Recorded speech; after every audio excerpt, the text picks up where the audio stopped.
안녕하십니까? 지혜의 샘에 오신 여러분을 진심으로 환영합니다. 우리의 기나긴 인생 여정에서 때로는 도저히 넘어설 수 없을 것 같은 거대한 벽에 부딪히곤 합니다. 간절히 앞으로 나아가야 할 때 모든 길이 막다른 길로 이어지는 듯한 절망감을 느껴보신 적이 있으신가요? 마치 보이지 않는 장벽이 당신과 당신이 염원하는 돌파구 사이에 가로놓여 있는 것처럼 말입니다. 만약 1년 중 단 하루 하늘의 문이 활짝 열리고 불가능해 보이는 것들을 가능하게 만드는 특별한 날이 있다면 어떠시겠습니까? 오늘 저는 피에트렐치나의 성 비오, 우리가 흔히 비오 신부님이라 부르는 20세기의 위대한 성인이 우리에게 알려준 6월 29일의 비밀에 대해 이야기하고자 합니다. 이 비밀은 너무나도 강력하여 여러분의 삶을 가로막고 있는 장애물들을 바라보는 관점을 완전히 바꾸어 놓을 수 있습니다. 이것은 단순히 또 하나의 영적인 실천법이 아닙니다. 이것은 예수님께서 친히 성 베드로에게 천국의 열쇠를 건네주시며 세우신 신적인 권위에 접속하는 방법에 관한 이야기입니다.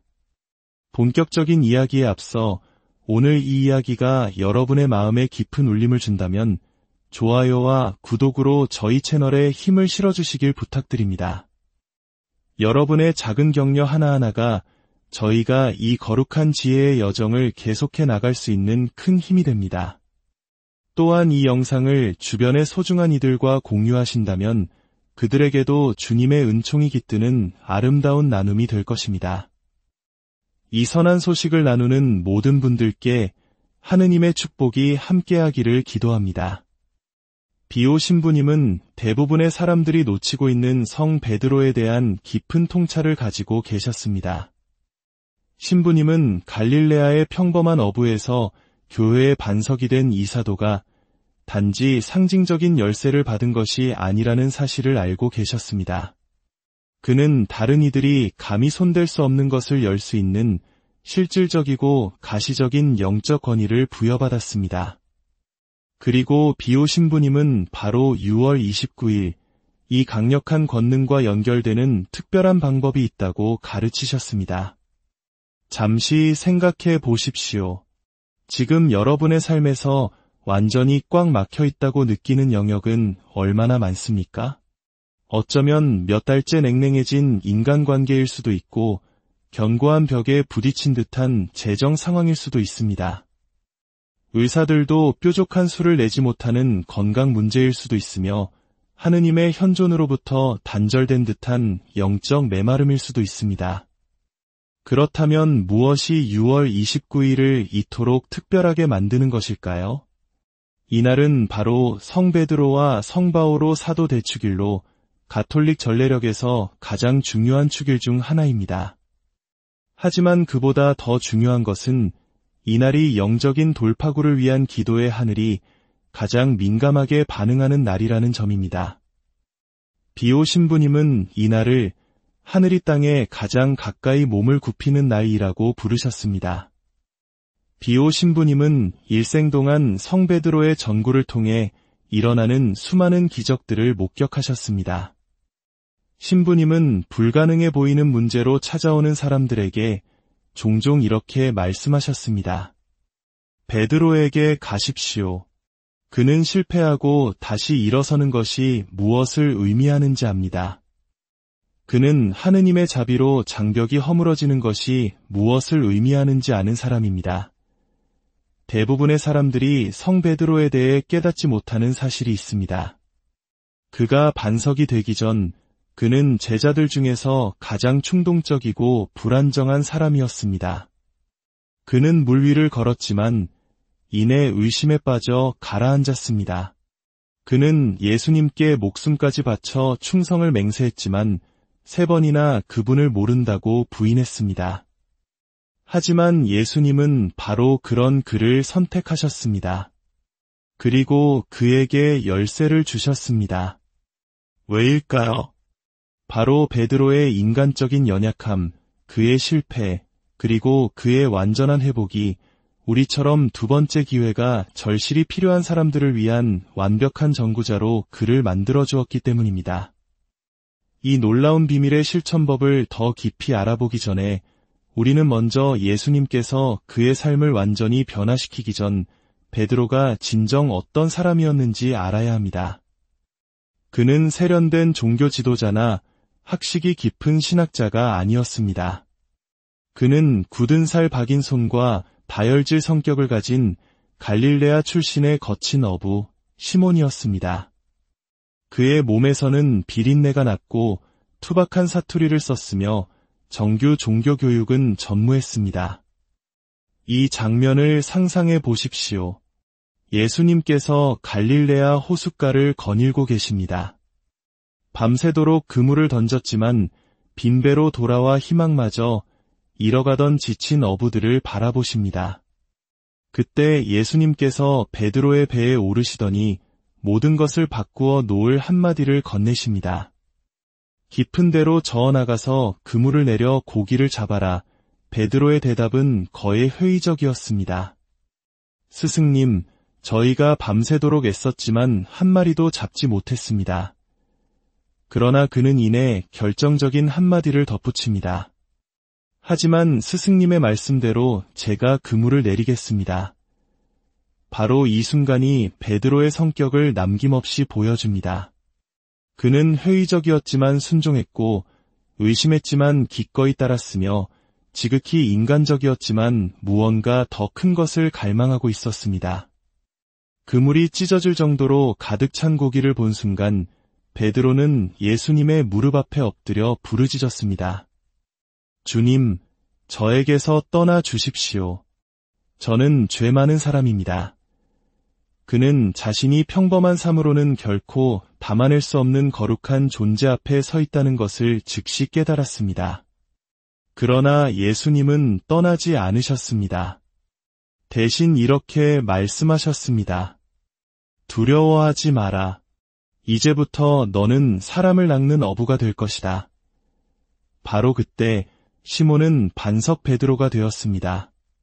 그가 본래부터 견고해서가 아니라 예수님께서 그를 견고하게 만들어주고 계셨기 때문입니다. 그 후 3년 동안 예수님과 동행하며 베드로는 설명을 초월하는 기적들을 보았습니다.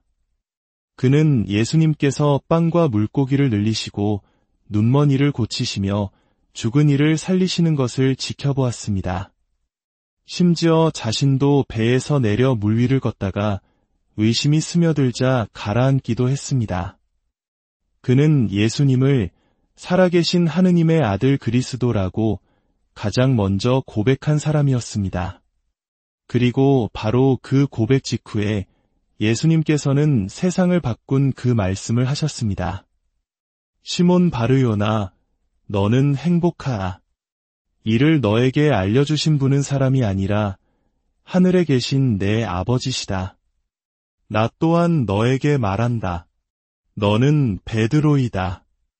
내가 이 반석 위에 내 교회를 세울 터인즉 저승의 세력도 그것을 이기지 못할 것이다. 또 나는 너에게 하늘 나라의 열쇠를 주겠다. 그러니 내가 무엇이든지 땅에서 매면 하늘에서도 매일 것이고 내가 무엇이든지 땅에서 풀면 하늘에서도 풀릴 것이다. 예수님께서 하신 말씀의 장엄함을 생각해 보십시오. 그분은 이 불완전하고 충동적인 어부에게 땅 위에서 하늘의 뜻을 대표하여 매고 풀고 열고 닫는 권위를 주셨습니다. 이것은 의전용 열쇠가 아니었습니다. 이것은 시간과 공간을 초월하는 실제적인 영적 권위였습니다. 비오 신부님은 이 사실을 누구보다 잘 이해하셨습니다. 신부님은 종종 이렇게 말씀하셨습니다. 베드로는 제안이 아니라 열쇠를 받았습니다. 우리가 그의 전구를 통해 기도할 때 우리는 가능성을 바라는 것이 아닙니다. 우리는 예수님께서 친히 세우신 신적인 권위를 활성화시키는 것입니다. 비오 신부님은 베드로의 인간적인 나약함이 이 권위의 결격 사유가 아니라 오히려 그를 그 역할에 완벽하게 만드는 요소임을 알아보셨습니다. 왜냐하면 그 후에 베드로의 이야기에서 일어난 일을 보면 알 수 있습니다. 예수님께서 체포되시던 밤 베드로의 용기는 3번이나 무너졌습니다. 사람들이 그를 예수님의 제자 중 한 명으로 알아보자 베드로는 3번 모두 부인했습니다. 3번째 부인하는 순간 멀리서 닭이 울었고 베드로의 눈은 뜰 건너편에 계신 예수님의 눈과 마주쳤습니다. 그 눈빛은 비난이 아니었습니다. 깊은 슬픔과 뒤섞인 사랑의 눈빛이었습니다. 그리고 베드로는 밖으로 나가 슬피 울었습니다. 그 무게감을 상상할 수 있습니까? 천국의 열쇠를 받은 사람이 그 열쇠를 주신 분을 대중 앞에서 부인한 것입니다. 그러나 진정한 기적은 여기서 일어납니다. 부활하신 후 예수님께서는 다시 고기잡이로 돌아간 베드로를 찾아가셨습니다. 아마도 베드로는 자신의 소명이 끝났다고 생각했을 것입니다. 예수님께서는 해변에서 그를 위해 아침 식사를 준비하시고 3번 물으셨습니다. 너는 나를 사랑하느냐? 3번의 부인으로 깨어졌던 것을 회복할 3번의 기회였습니다. 베드로가 예라고 대답할 때마다 예수님은 내 양들을 돌보아라 라고 응답하셨습니다. 열쇠는 회수되지 않았습니다. 권위는 취소되지 않았습니다. 오히려 베드로의 상처와 회복을 통해 그 권위는 더욱 확고해지고 깊어졌습니다. 비오 신부님은 사람들에게 이렇게 말씀하시곤 했습니다. 이것이 바로 베드로가 우리를 위한 그토록 강력한 전구자인 이유입니다. 그는 완전히 실패하고 완전히 회복되는 것이 어떤 느낌인지 압니다. 당신이 다친 길을 그에게 가져갈 때 당신은 하늘의 자비를 가장 깊은 방식으로 체험한 사람에게 그것을 가져가는 것입니다. 6월 29일이 그토록 중요한 이유가 바로 여기에 있습니다. 이날은 우리가 베드로의 성성뿐만 아니라 그가 여전히 지니고 있는 살아있는 권위를 기념하는 날입니다. 비오 신부님은 우리가 이날 진정한 믿음으로 베드로에게 다가갈 때 영원히 잠긴 것처럼 보이는 것을 풀어줄 수 있는 열쇠와 연결된다고 가르치셨습니다. 이제 이 열쇠를 누가 쥐고 있고 왜 그토록 강력한지 이해하셨으니 이 권위에 접근하는 방법을 정확히 배울 준비가 되셨습니다. 이제 제가 공개할 이 실천법은 여러 세대에 걸쳐 신실한 신자들이 사용해왔지만 아주 소수의 사람들만이 올바른 방법을 알고 있습니다. 비오 신부님은 전례력의 특정 날들에는 그분이 농축된 은총이라 부르는 것이 담겨 있다고 말씀하셨습니다. 이것은 하늘이 땅에 더 가까이 다가오는 순간이며 영적 세계와 물질 세계 사이의 장막이 얇아지는 때입니다. 비오 신부님에 따르면 6월 29일은 돌파구를 위한 기도에 있어 아마도 가장 강력한 날일 것입니다. 이 날이 영적으로 그토록 강력한 이유는 교회가 베드로와 바오로 두 사도를 함께 기념하기 때문입니다. 교회의 반석과 이방인들의 사도, 열쇠의 수호자와 위대한 선교사, 이 두 사람은 그리스도의 부르심에 대한 완전한 순종이라는 같은 목적지를 향한 서로 다른 길을 상징합니다. 이날 그들의 연합된 전구는 비오 신부님이 묘사하신 대로 신자들에게 주어지는 사도적 권능의 2배의 목을 창조합니다. 비오 신부님은 이것을 이론적으로만 말씀하신 것이 아니라 삶으로 직접 보여주셨습니다. 매년 6월 29일이 되면 비오 신부님은 장시간 기도에 몰두하셨고 종종 신비로운 체험을 통해 이날의 특별한 중요성을 더욱 확신하게 되셨습니다. 신부님은 영적 자녀들에게 이렇게 말씀하셨습니다. 이날을 주에 깊게 표시해 두십시오. 6월 29일에 진실한 믿음으로 구하는 것은 사도적 권위의 무게를 지닙니다. 1962년에 있었던 기록된 일화가 있습니다. 한 여인이 완전히 절망한 상태로 비오 신부님을 찾아왔습니다. 남편이 가족을 버리고 떠나 그녀는 3명의 어린 자녀와 감당할 수 없는 빚더미에 앉게 되었습니다. 일자리도 재정적 도움도 법적 구제책도 없는 모든 길이 막힌 상황이었습니다. 비오 신부님은 그녀를 바라보며 말씀하셨습니다. 6월 29일에 다시 오십시오. 당신 삶에서 열려야 할 것을 상징하는 무언가를 가져오십시오. 그녀는 다소 어리석은 기분으로 자신의 보석함에 있던 작은 열쇠를 가지고 돌아왔습니다. 비오 신부님은 아침 미사 동안 그 열쇠를 손에 쥐고 성 베드로의 전구를 특별히 청하며 기도하셨습니다. 2주 안에 별거 중이던 남편이 화해하고 변화된 모습으로 집으로 돌아왔습니다. 그녀가 상상도 못했던 일자리가 나타났고 재정 상황은 완전히 역전되었습니다. 이것은 마술이나 미신에 관한 것이 아닙니다. 이것은 영적인 시기와 신적인 권위를 이해하는 것에 관한 것입니다.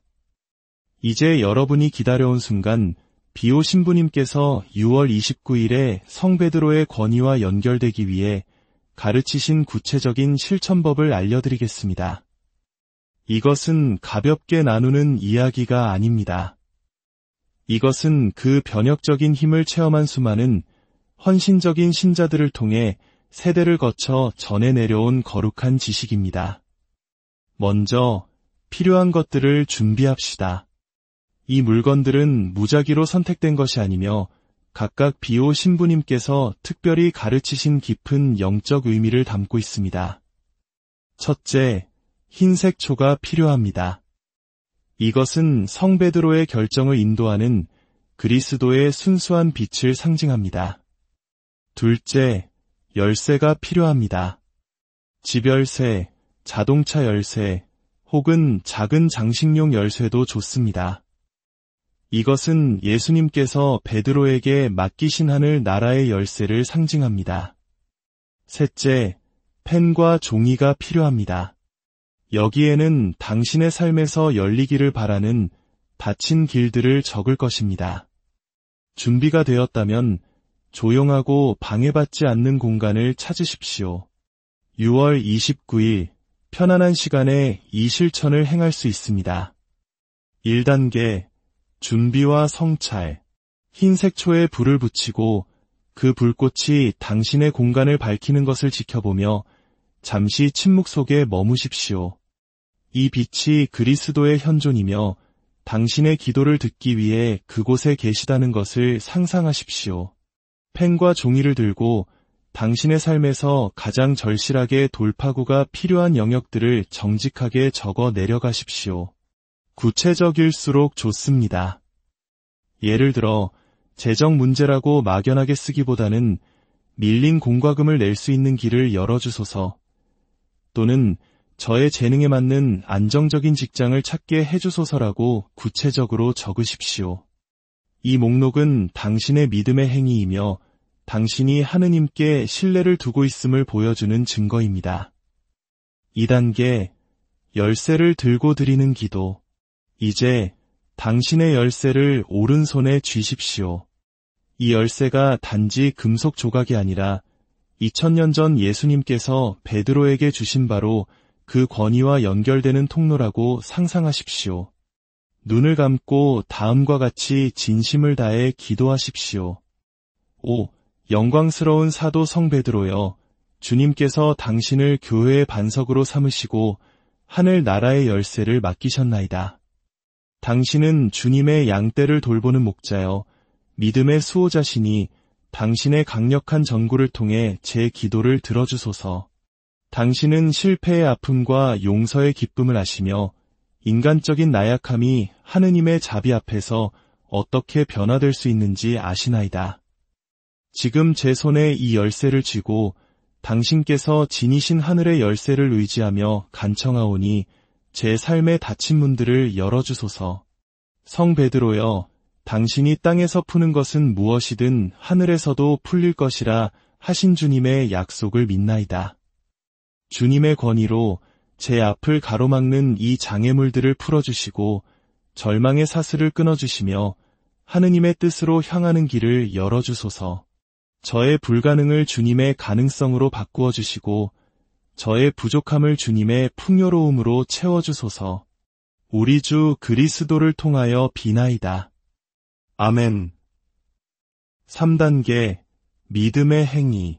기도를 마친 후 당신이 적은 목록이 담긴 종이를 조심스럽게 태우십시오. 이것은 당신의 문제를 하느님께 완전히 맡긴다는 상징적인 행위입니다.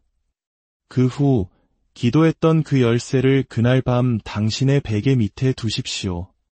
이것은 당신이 잠든 동안에도 성 베드로의 전구가 당신의 잠재의식과 영혼 속에서 계속해서 일하고 있음을 신뢰한다는 믿음의 표현입니다. 비오 신부님은 이 실천법을 따랐던 많은 이들이 다음날 아침 마음에 새로운 평화와 희망을 느끼며 깨어났다고 증언했습니다. 어떤 이들은 며칠 내로 구체적인 돌파구를 경험했고, 다른 이들은 상황이 점차적으로 그러나 확실하게 변화하는 것을 목격했습니다. 이것이 끝이 아닙니다. 비오 신부님은 6월 29일 이후의 7일이 매우 중요하다고 가르치셨습니다.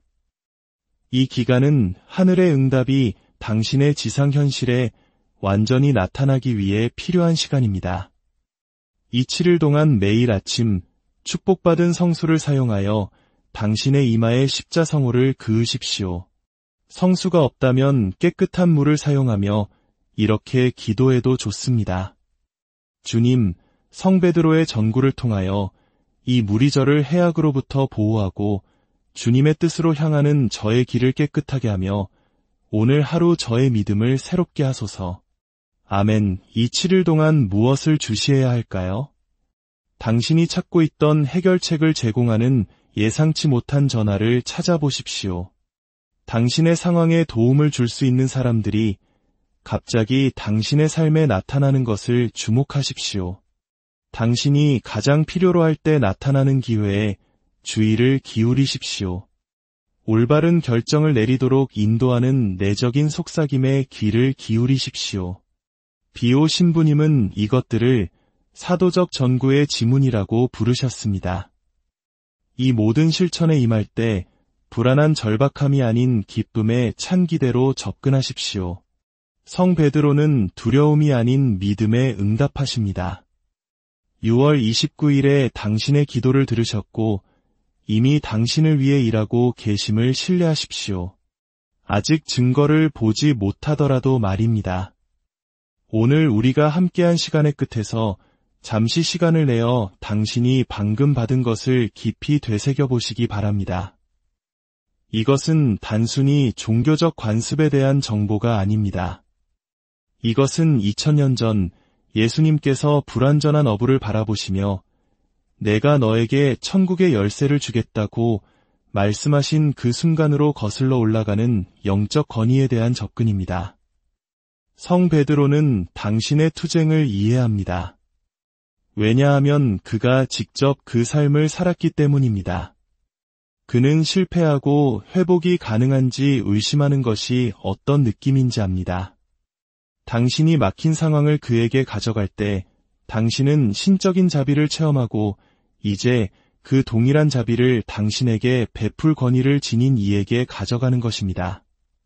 성 베드로가 지닌 열쇠는 단지 여는 대만 있는 것이 아니라 하느님께서 당신의 삶에서 열어주신 것을 보호하는 데에도 있다는 것을 기억하십시오.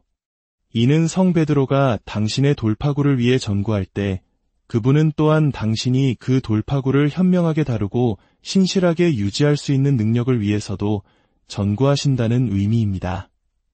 비오 신부님께서 평생을 통해 사셨던 아름다운 약속을 기억하십시오. 기도하고 희망하며 걱정하지 마십시오. 하느님은 자비로우시며 당신의 기도를 들어주실 것입니다. 성 베드로께서는 이미 당신을 위해 전구하고 계십니다. 열쇠가 돌아가고 있고 장벽은 허물어지기 시작했습니다. 그리스도의 평화와 성 베드로의 전구, 그리고 성령의 축복이 당신과 당신의 가정에 머무르기를 빕니다. 믿음을 굳건히 지키고 이미 오고 있는 기적들을 위해 안녕하십니까? 지혜의 샘에 오신 여러분을 진심으로 환영합니다. 우리의 기나긴 인생 여정에서 때로는 도저히 넘어설 수 없을 것 같은 거대한 벽에 부딪히곤 합니다. 간절히 앞으로 나아가야 할 때 모든 길이 막다른 길로 이어지는 듯한 절망감을 느껴보신 적이 있으신가요? 마치 보이지 않는 장벽이 당신과 당신이 염원하는 돌파구 사이에 가로놓여 있는 것처럼 말입니다. 만약 1년 중 단 하루 하늘의 문이 활짝 열리고 불가능해 보이는 것들을 가능하게 만드는 특별한 날이 있다면 어떠시겠습니까? 오늘 저는 피에트렐치나의 성 비오, 우리가 흔히 비오 신부님이라 부르는 20세기의 위대한 성인이 우리에게 알려준 6월 29일의 비밀에 대해 이야기하고자 합니다. 이 비밀은 너무나도 강력하여 여러분의 삶을 가로막고 있는 장애물들을 바라보는 관점을 완전히 바꾸어 놓을 수 있습니다. 이것은 단순히 또 하나의 영적인 실천법이 아닙니다. 이것은 예수님께서 친히 성 베드로에게 천국의 열쇠를 건네주시며 세우신 신적인 권위에 접속하는 방법에 관한 이야기입니다. 본격적인 이야기에 앞서 오늘 이 이야기가 여러분의 마음에 깊은 울림을 준다면 좋아요와 구독으로 저희 채널에 힘을 실어주시길 부탁드립니다. 여러분의 작은 격려 하나하나가 저희가 이 거룩한 지혜의 여정을 계속해 나갈 수 있는 큰 힘이 됩니다. 또한 이 영상을 주변의 소중한 이들과 공유하신다면 그들에게도 주님의 은총이 깃드는 아름다운 나눔이 될 것입니다. 이 선한 소식을 나누는 모든 분들께 하느님의 축복이 함께하기를 기도합니다. 비오 신부님은 대부분의 사람들이 놓치고 있는 성 베드로에 대한 깊은 통찰을 가지고 계셨습니다. 신부님은 갈릴레아의 평범한 어부에서 교회의 반석이 된 이 사도가 단지 상징적인 열쇠를 받은 것이 아니라는 사실을 알고 계셨습니다. 그는 다른 이들이 감히 손댈 수 없는 것을 열 수 있는 실질적이고 가시적인 영적 권위를 부여받았습니다. 그리고 비오 신부님은 바로 6월 29일 이 강력한 권능과 연결되는 특별한 방법이 있다고 가르치셨습니다. 잠시 생각해 보십시오. 지금 여러분의 삶에서 완전히 꽉 막혀 있다고 느끼는 영역은 얼마나 많습니까? 어쩌면 몇 달째 냉랭해진 인간관계일 수도 있고 견고한 벽에 부딪힌 듯한 재정 상황일 수도 있습니다. 의사들도 뾰족한 수를 내지 못하는 건강 문제일 수도 있으며 하느님의 현존으로부터 단절된 듯한 영적 메마름일 수도 있습니다. 그렇다면 무엇이 6월 29일을 이토록 특별하게 만드는 것일까요? 이날은 바로 성 베드로와 성 바오로 사도 대축일로 가톨릭 전례력에서 가장 중요한 축일 중 하나입니다. 하지만 그보다 더 중요한 것은 이날이 영적인 돌파구를 위한 기도의 하늘이 가장 민감하게 반응하는 날이라는 점입니다. 비오 신부님은 이날을 하늘이 땅에 가장 가까이 몸을 굽히는 날이라고 부르셨습니다. 비오 신부님은 일생 동안 성 베드로의 전구를 통해 일어나는 수많은 기적들을 목격하셨습니다. 신부님은 불가능해 보이는 문제로 찾아오는 사람들에게 종종 이렇게 말씀하셨습니다. 베드로에게 가십시오. 그는 실패하고 다시 일어서는 것이 무엇을 의미하는지 압니다. 그는 하느님의 자비로 장벽이 허물어지는 것이 무엇을 의미하는지 아는 사람입니다. 대부분의 사람들이 성 베드로에 대해 깨닫지 못하는 사실이 있습니다. 그가 반석이 되기 전 그는 제자들 중에서 가장 충동적이고 불안정한 사람이었습니다. 그는 물 위를 걸었지만 이내 의심에 빠져 가라앉았습니다. 그는 예수님께 목숨까지 바쳐 충성을 맹세했지만 3번이나 그분을 모른다고 부인했습니다. 하지만 예수님은 바로 그런 그를 선택하셨습니다. 그리고 그에게 열쇠를 주셨습니다. 왜일까요? 바로 베드로의 인간적인 연약함, 그의 실패, 그리고 그의 완전한 회복이 우리처럼 두 번째 기회가 절실히 필요한 사람들을 위한 완벽한 전구자로 그를 만들어 주었기 때문입니다. 이 놀라운 비밀의 실천법을 더 깊이 알아보기 전에 우리는 먼저 예수님께서 그의 삶을 완전히 변화시키기 전 베드로가 진정 어떤 사람이었는지 알아야 합니다. 그는 세련된 종교 지도자나 학식이 깊은 신학자가 아니었습니다. 그는 굳은 살 박인 손과 다혈질 성격을 가진 갈릴레아 출신의 거친 어부 시몬이었습니다. 그의 몸에서는 비린내가 났고 투박한 사투리를 썼으며 정규 종교 교육은 전무했습니다. 이 장면을 상상해 보십시오. 예수님께서 갈릴레아 호숫가를 거닐고 계십니다. 밤새도록 그물을 던졌지만 빈배로 돌아와 희망마저 잃어가던 지친 어부들을 바라보십니다. 그때 예수님께서 베드로의 배에 오르시더니 모든 것을 바꾸어 놓을 한마디를 건네십니다. 깊은 데로 저어나가서 그물을 내려 고기를 잡아라. 베드로의 대답은 거의 회의적이었습니다. 스승님, 저희가 밤새도록 애썼지만 한 마리도 잡지 못했습니다. 그러나 그는 이내 결정적인 한마디를 덧붙입니다. 하지만 스승님의 말씀대로 제가 그물을 내리겠습니다. 바로 이 순간이 베드로의 성격을 남김없이 보여줍니다. 그는 회의적이었지만 순종했고 의심했지만 기꺼이 따랐으며 지극히 인간적이었지만 무언가 더 큰 것을 갈망하고 있었습니다. 그물이 찢어질 정도로 가득 찬 고기를 본 순간 베드로는 예수님의 무릎 앞에 엎드려 부르짖었습니다. 주님, 저에게서 떠나 주십시오. 저는 죄 많은 사람입니다. 그는 자신이 평범한 삶으로는 결코 담아낼 수 없는 거룩한 존재 앞에 서 있다는 것을 즉시 깨달았습니다. 그러나 예수님은 떠나지 않으셨습니다. 대신 이렇게 말씀하셨습니다. 두려워하지 마라. 이제부터 너는 사람을 낚는 어부가 될 것이다. 바로 그때 시몬은 반석 베드로가 되었습니다. 그가 본래부터 견고해서가 아니라 예수님께서 그를 견고하게 만들어주고 계셨기 때문입니다. 그 후 3년 동안 예수님과 동행하며 베드로는 설명을 초월하는 기적들을 보았습니다. 그는 예수님께서 빵과 물고기를 늘리시고 눈먼 이를 고치시며 죽은 이를 살리시는 것을 지켜보았습니다. 심지어 자신도 배에서 내려 물 위를 걷다가 의심이 스며들자 가라앉기도 했습니다. 그는 예수님을 살아계신 하느님의 아들 그리스도라고 가장 먼저 고백한 사람이었습니다. 그리고 바로 그 고백 직후에 예수님께서는 세상을 바꾼 그 말씀을 하셨습니다. 시몬 바르요나, 너는 행복하라. 이를 너에게 알려주신 분은 사람이 아니라 하늘에 계신 내 아버지시다. 나 또한 너에게 말한다. 너는 베드로이다. 내가 이 반석 위에 내 교회를 세울 터인즉 저승의 세력도 그것을 이기지 못할 것이다. 또 나는 너에게 하늘 나라의 열쇠를 주겠다. 그러니 내가 무엇이든지 땅에서 매면 하늘에서도 매일 것이고 내가 무엇이든지 땅에서 풀면 하늘에서도 풀릴 것이다. 예수님께서 하신 말씀의 장엄함을 생각해 보십시오.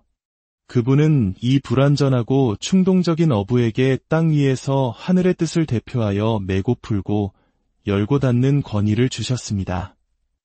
이것은 의전용 열쇠가 아니었습니다. 이것은 시간과 공간을 초월하는 실제적인 영적 권위였습니다. 비오 신부님은 이 사실을 누구보다 잘 이해하셨습니다. 신부님은 종종 이렇게 말씀하셨습니다. 베드로는 제안이 아니라 열쇠를 받았습니다. 우리가 그의 전구를 통해 기도할 때 우리는 가능성을 바라는 것이 아닙니다. 우리는 예수님께서 친히 세우신 신적인 권위를 활성화시키는 것입니다. 비오 신부님은 베드로의 인간적인 나약함이 이 권위의 결격 사유가 아니라 오히려 그를 그 역할에 완벽하게 만드는 요소임을 알아보셨습니다. 왜냐하면 그 후에 베드로의 이야기에서 일어난 일을 보면 알 수 있습니다. 예수님께서 체포되시던 밤 베드로의 용기는 3번이나 무너졌습니다. 사람들이 그를 예수님의 제자 중 한 명으로 알아보자 베드로는 3번 모두 부인했습니다. 3번째 부인하는 순간 멀리서 닭이 울었고 베드로의 눈은 뜰 건너편에 계신 예수님의 눈과 마주쳤습니다. 그 눈빛은 비난이 아니었습니다. 깊은 슬픔과 뒤섞인 사랑의 눈빛이었습니다. 그리고 베드로는 밖으로 나가 슬피 울었습니다. 그 무게감을 상상할 수 있습니까? 천국의 열쇠를 받은 사람이 그 열쇠를 주신 분을 대중 앞에서 부인한 것입니다. 그러나 진정한 기적은 여기서 일어납니다. 부활하신 후 예수님께서는 다시 고기잡이로 돌아간 베드로를 찾아가셨습니다. 아마도 베드로는 자신의 소명이 끝났다고 생각했을 것입니다. 예수님께서는 해변에서 그를 위해 아침 식사를 준비하시고 3번 물으셨습니다. 너는 나를 사랑하느냐? 3번의 부인으로 깨어졌던 것을 회복할 3번의 기회였습니다. 베드로가 예라고 대답할 때마다 예수님은 내 양들을 돌보아라 라고 응답하셨습니다. 열쇠는 회수되지 않았습니다. 권위는 취소되지 않았습니다. 오히려 베드로의 상처와 회복을 통해 그 권위는 더욱 확고해지고 깊어졌습니다. 비오 신부님은 사람들에게 이렇게 말씀하시곤 했습니다. 이것이 바로 베드로가 우리를 위한 그토록 강력한 전구자인 이유입니다. 그는 완전히 실패하고 완전히 회복되는 것이 어떤 느낌인지 압니다. 당신이 다친 길을 그에게 가져갈 때 당신은 하늘의 자비를 가장 깊은 방식으로 체험한 사람에게 그것을 가져가는 것입니다. 6월 29일이 그토록 중요한 이유가 바로 여기에 있습니다. 이날은 우리가 베드로의 성성뿐만 아니라 그가 여전히 지니고 있는 살아있는 권위를 기념하는 날입니다. 비오 신부님은 우리가 이날 진정한 믿음으로 베드로에게 다가갈 때 영원히 잠긴 것처럼 보이는 것을 풀어줄 수 있는 열쇠와 연결된다고 가르치셨습니다. 이제 이 열쇠를 누가 쥐고 있고 왜 그토록 강력한지 이해하셨으니 이 권위에 접근하는 방법을 정확히 배울 준비가 되셨습니다. 이제 제가 공개할 이 실천법은 여러 세대에 걸쳐 신실한 신자들이 사용해왔지만 아주 소수의 사람들만이 올바른 방법을 알고 있습니다. 비오 신부님은 전례력의 특정 날들에는 그분이 농축된 은총이라 부르는 것이 담겨 있다고 말씀하셨습니다. 이것은 하늘이 땅에 더 가까이 다가오는 순간이며 영적 세계와 물질 세계 사이의 장막이 얇아지는 때입니다. 비오 신부님에 따르면 6월 29일은 돌파구를 위한 기도에 있어 아마도 가장 강력한 날일 것입니다. 이날이 영적으로 그토록 강력한 이유는 교회가 베드로와 바오로 두 사도를 함께 기념하기 때문입니다. 교회의 반석과 이방인들의 사도, 열쇠의 수호자와 위대한 선교사, 이 두 사람은 그리스도의 부르심에 대한 완전한 순종이라는 같은 목적지를 향한 서로 다른 길을 상징합니다. 이날 그들의 연합된 전구는 비오 신부님이 묘사하신 대로 신자들에게 주어지는 사도적 권능의 2배의 목을 창조합니다. 비오 신부님은 이것을 이론적으로만 말씀하신 것이 아니라 삶으로 직접 보여주셨습니다. 매년 6월 29일이 되면 비오 신부님은 장시간 기도에 몰두하셨고 종종 신비로운 체험을 통해 이날의 특별한 중요성을 더욱 확신하게 되셨습니다. 신부님은 영적 자녀들에게 이렇게 말씀하셨습니다. 이날을 주에 깊게 표시해 두십시오. 6월 29일에 진실한 믿음으로 구하는 것은 사도적 권위의 무게를 지닙니다. 1962년에 있었던 기록된 일화가 있습니다. 한 여인이 완전히 절망한 상태로 비오 신부님을 찾아왔습니다. 남편이 가족을 버리고 떠나 그녀는 3명의 어린 자녀와 감당할 수 없는 빚더미에 앉게 되었습니다. 일자리도 재정적 도움도 법적 구제책도 없는 모든 길이 막힌 상황이었습니다. 비오 신부님은 그녀를 바라보며 말씀하셨습니다. 6월 29일에 다시 오십시오. 당신 삶에서 열려야 할 것을 상징하는 무언가를 가져오십시오. 그녀는 다소 어리석은 기분으로 자신의 보석함에 있던 작은 열쇠를 가지고 돌아왔습니다. 비오 신부님은 아침 미사 동안 그 열쇠를 손에 쥐고 성 베드로의 전구를 특별히 청하며 기도하셨습니다. 2주 안에 별거 중이던 남편이 화해하고 변화된 모습으로 집으로 돌아왔습니다. 그녀가 상상도 못했던 일자리가 나타났고 재정 상황은 완전히 역전되었습니다. 이것은 마술이나 미신에 관한 것이 아닙니다. 이것은 영적인 시기와 신적인 권위를 이해하는 것에 관한 것입니다. 이제 여러분이 기다려온 순간 비오 신부님께서 6월 29일에 성 베드로의 권위와 연결되기 위해 가르치신 구체적인 실천법을 알려드리겠습니다. 이것은 가볍게 나누는 이야기가 아닙니다. 이것은 그 변혁적인 힘을 체험한 수많은 헌신적인 신자들을 통해 세대를 거쳐 전해 내려온 거룩한 지식입니다. 먼저 필요한 것들을 준비합시다. 이 물건들은 무작위로 선택된 것이 아니며 각각 비오 신부님께서 특별히 가르치신 깊은 영적 의미를 담고 있습니다. 첫째, 흰색 초가 필요합니다. 이것은 성 베드로의 결정을 인도하는 그리스도의 순수한 빛을 상징합니다. 둘째, 열쇠가 필요합니다. 집 열쇠, 자동차 열쇠, 혹은 작은 장식용 열쇠도 좋습니다. 이것은 예수님께서 베드로에게 맡기신 하늘 나라의 열쇠를 상징합니다. 셋째, 펜과 종이가 필요합니다. 여기에는 당신의 삶에서 열리기를 바라는 닫힌 길들을 적을 것입니다. 준비가 되었다면 조용하고 방해받지 않는 공간을 찾으십시오.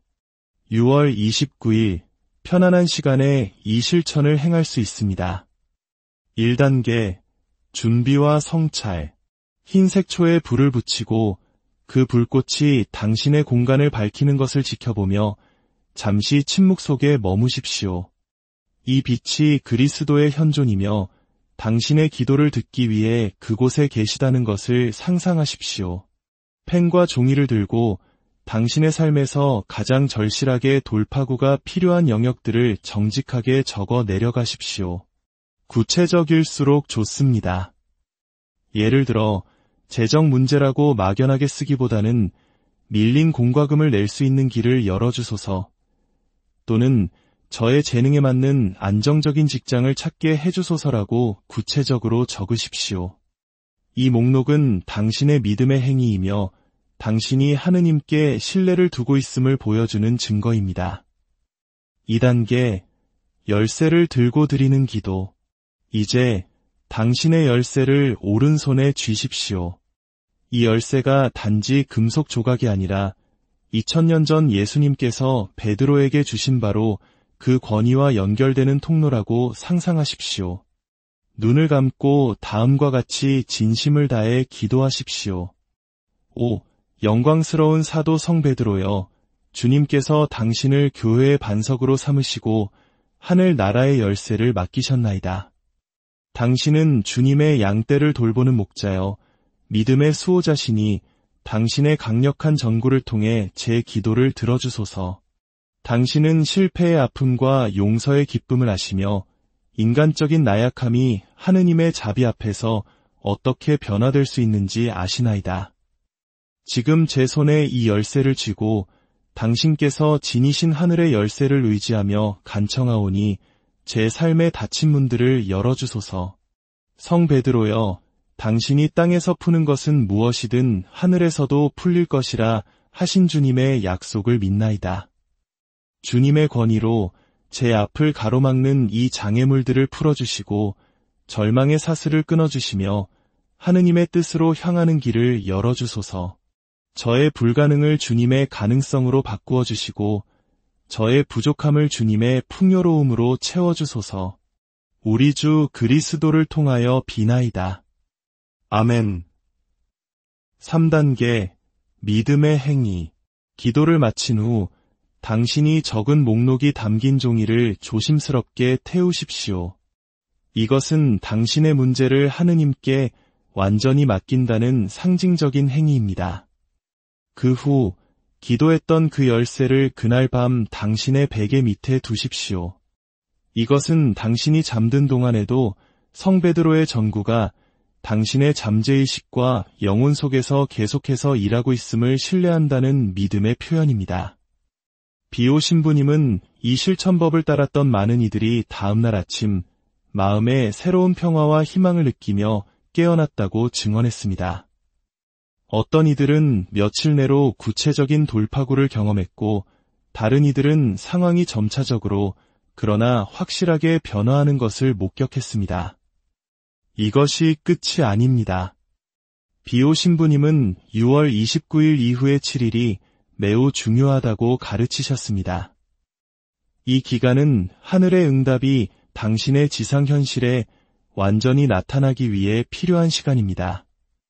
이 7일 동안 매일 아침 축복받은 성수를 사용하여 당신의 이마에 십자성호를 그으십시오. 성수가 없다면 깨끗한 물을 사용하며 이렇게 기도해도 좋습니다.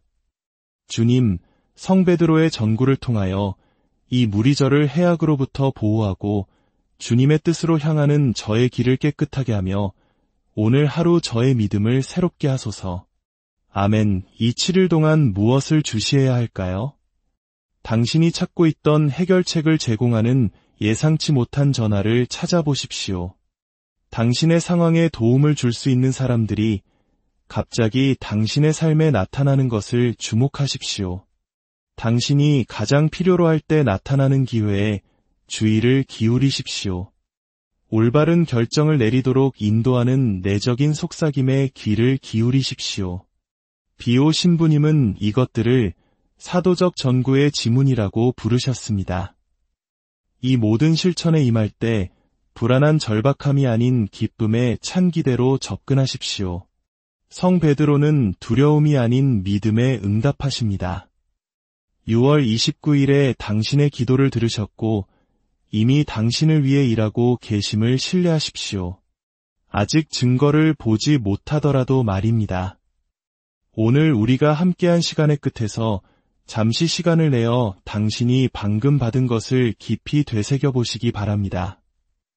이것은 단순히 종교적 관습에 대한 정보가 아닙니다. 이것은 2000년 전 예수님께서 불완전한 어부를 바라보시며 내가 너에게 천국의 열쇠를 주겠다고 말씀하신 그 순간으로 거슬러 올라가는 영적 권위에 대한 접근입니다. 성 베드로는 당신의 투쟁을 이해합니다. 왜냐하면 그가 직접 그 삶을 살았기 때문입니다. 그는 실패하고 회복이 가능한지 의심하는 것이 어떤 느낌인지 압니다. 당신이 막힌 상황을 그에게 가져갈 때 당신은 신적인 자비를 체험하고 이제 그 동일한 자비를 당신에게 베풀 권위를 지닌 이에게 가져가는 것입니다. 성 베드로가 지닌 열쇠는 단지 여는 대만 있는 것이 아니라 하느님께서 당신의 삶에서 열어주신 것을 보호하는 데에도 있다는 것을 기억하십시오. 이는 성 베드로가 당신의 돌파구를 위해 전구할 때 그분은 또한 당신이 그 돌파구를 현명하게 다루고 신실하게 유지할 수 있는 능력을 위해서도 전구하신다는 의미입니다. 비오 신부님께서 평생을 통해 사셨던 아름다운 약속을 기억하십시오. 기도하고 희망하며 걱정하지 마십시오. 하느님은 자비로우시며 당신의 기도를 들어주실 것입니다. 성 베드로께서는 이미 당신을 위해 전구하고 계십니다. 열쇠가 돌아가고 있고 장벽은 허물어지기 시작했습니다. 그리스도의 평화와 성 베드로의 전구, 그리고 성령의 축복이 당신과 당신의 가정에 머무르기를 빕니다. 믿음을 굳건히 지키고 이미 오고 있는 기적들을 위해 안녕하십니까? 지혜의 샘에 오신 여러분을 진심으로 환영합니다.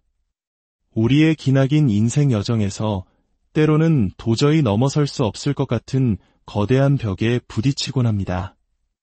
간절히 앞으로 나아가야 할 때 모든 길이 막다른 길로 이어지는 듯한 절망감을 느껴보신 적이 있으신가요?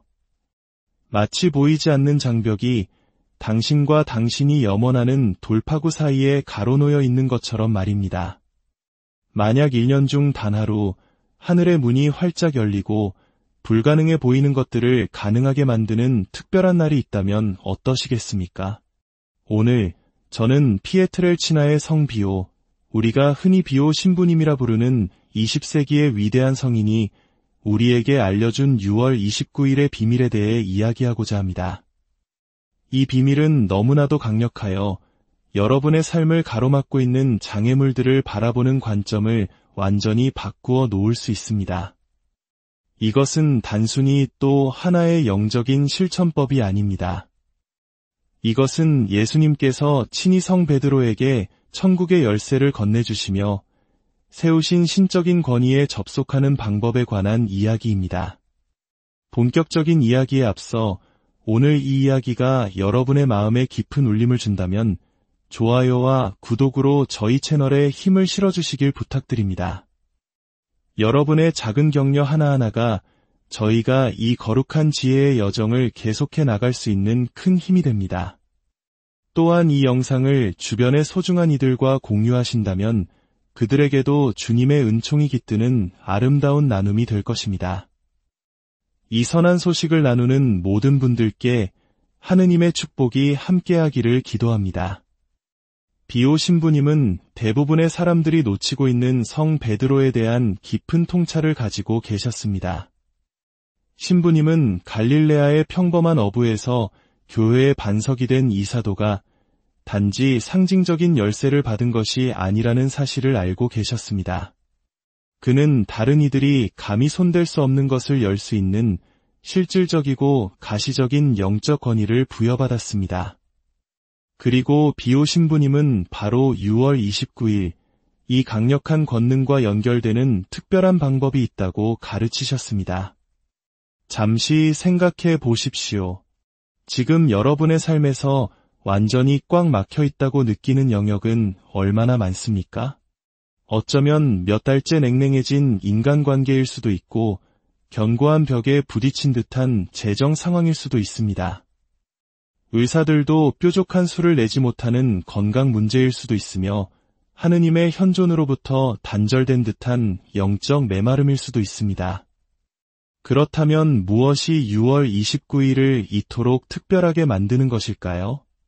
이날은 바로 성 베드로와 성 바오로 사도 대축일로 가톨릭 전례력에서 가장 중요한 축일 중 하나입니다. 하지만 그보다 더 중요한 것은 이날이 영적인 돌파구를 위한 기도의 하늘이 가장 민감하게 반응하는 날이라는 점입니다. 비오 신부님은 이날을 하늘이 땅에 가장 가까이 몸을 굽히는 날이라고 부르셨습니다. 비오 신부님은 일생 동안 성 베드로의 전구를 통해 일어나는 수많은 기적들을 목격하셨습니다. 신부님은 불가능해 보이는 문제로 찾아오는 사람들에게 종종 이렇게 말씀하셨습니다. 베드로에게 가십시오. 그는 실패하고 다시 일어서는 것이 무엇을 의미하는지 압니다. 그는 하느님의 자비로 장벽이 허물어지는 것이 무엇을 의미하는지 아는 사람입니다. 대부분의 사람들이 성 베드로에 대해 깨닫지 못하는 사실이 있습니다. 그가 반석이 되기 전 그는 제자들 중에서 가장 충동적이고 불안정한 사람이었습니다. 그는 물 위를 걸었지만 이내 의심에 빠져 가라앉았습니다. 그는 예수님께 목숨까지 바쳐 충성을 맹세했지만 3번이나 그분을 모른다고 부인했습니다. 하지만 예수님은 바로 그런 그를 선택하셨습니다. 그리고 그에게 열쇠를 주셨습니다. 왜일까요? 바로 베드로의 인간적인 연약함, 그의 실패, 그리고 그의 완전한 회복이 우리처럼 두 번째 기회가 절실히 필요한 사람들을 위한 완벽한 전구자로 그를 만들어 주었기 때문입니다. 이 놀라운 비밀의 실천법을 더 깊이 알아보기 전에 우리는 먼저 예수님께서 그의 삶을 완전히 변화시키기 전 베드로가 진정 어떤 사람이었는지 알아야 합니다. 그는 세련된 종교 지도자나 학식이 깊은 신학자가 아니었습니다. 그는 굳은 살 박인 손과 다혈질 성격을 가진 갈릴레아 출신의 거친 어부 시몬이었습니다. 그의 몸에서는 비린내가 났고 투박한 사투리를 썼으며 정규 종교교육은 전무했습니다. 이 장면을 상상해 보십시오. 예수님께서 갈릴레아 호숫가를 거닐고 계십니다. 밤새도록 그물을 던졌지만 빈배로 돌아와 희망마저 잃어가던 지친 어부들을 바라보십니다. 그때 예수님께서 베드로의 배에 오르시더니 모든 것을 바꾸어 놓을 한마디를 건네십니다. 깊은 데로 저어나가서 그물을 내려 고기를 잡아라. 베드로의 대답은 거의 회의적이었습니다. 스승님, 저희가 밤새도록 애썼지만 한 마리도 잡지 못했습니다.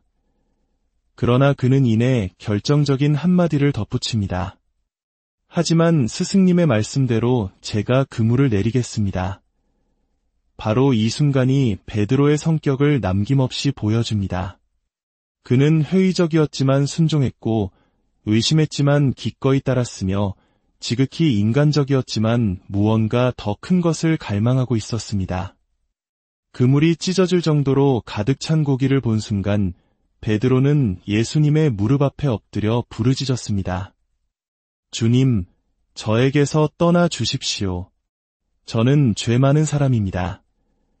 그는 자신이 평범한 삶으로는 결코 담아낼 수 없는 거룩한 존재 앞에 서 있다는 것을 즉시 깨달았습니다.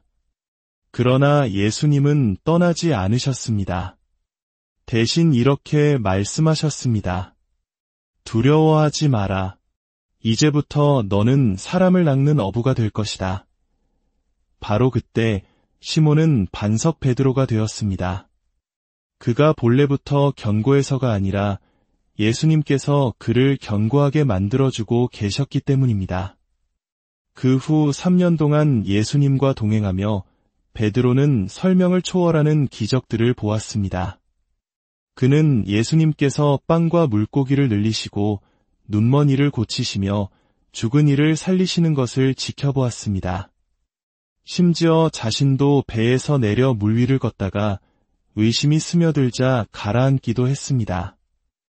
그는 예수님을 살아계신 하느님의 아들 그리스도라고 가장 먼저 고백한 사람이었습니다. 그리고 바로 그 고백 직후에 예수님께서는 세상을 바꾼 그 말씀을 하셨습니다. 시몬 바르요나, 너는 행복하라. 이를 너에게 알려주신 분은 사람이 아니라 하늘에 계신 내 아버지시다. 나 또한 너에게 말한다. 너는 베드로이다. 내가 이 반석 위에 내 교회를 세울 터인즉 저승의 세력도 그것을 이기지 못할 것이다. 또 나는 너에게 하늘 나라의 열쇠를 주겠다. 그러니 내가 무엇이든지 땅에서 매면 하늘에서도 매일 것이고 내가 무엇이든지 땅에서 풀면 하늘에서도 풀릴 것이다. 예수님께서 하신 말씀의 장엄함을 생각해 보십시오. 그분은 이 불완전하고 충동적인 어부에게 땅 위에서 하늘의 뜻을 대표하여 매고 풀고 열고 닫는 권위를 주셨습니다. 이것은 의전용 열쇠가 아니었습니다. 이것은 시간과 공간을 초월하는 실제적인 영적 권위였습니다. 비오 신부님은 이 사실을 누구보다 잘 이해하셨습니다. 신부님은 종종 이렇게 말씀하셨습니다. 베드로는 제안이 아니라 열쇠를 받았습니다. 우리가 그의 전구를 통해 기도할 때 우리는 가능성을 바라는 것이 아닙니다. 우리는 예수님께서 친히 세우신 신적인 권위를 활성화시키는 것입니다. 비오 신부님은 베드로의 인간적인 나약함이 이 권위의 결격 사유가 아니라 오히려 그를 그 역할에 완벽하게 만드는 요소임을 알아보셨습니다. 왜냐하면 그 후에 베드로의 이야기에서 일어난 일을 보면 알 수 있습니다. 예수님께서 체포되시던 밤 베드로의 용기는 3번이나 무너졌습니다. 사람들이 그를 예수님의 제자 중 한 명으로 알아보자 베드로는 3번 모두 부인했습니다. 3번째 부인하는 순간 멀리서 닭이 울었고 베드로의 눈은 뜰 건너편에 계신 예수님의 눈과 마주쳤습니다. 그 눈빛은 비난이 아니었습니다. 깊은 슬픔과 뒤섞인 사랑의 눈빛이었습니다. 그리고 베드로는 밖으로 나가 슬피 울었습니다.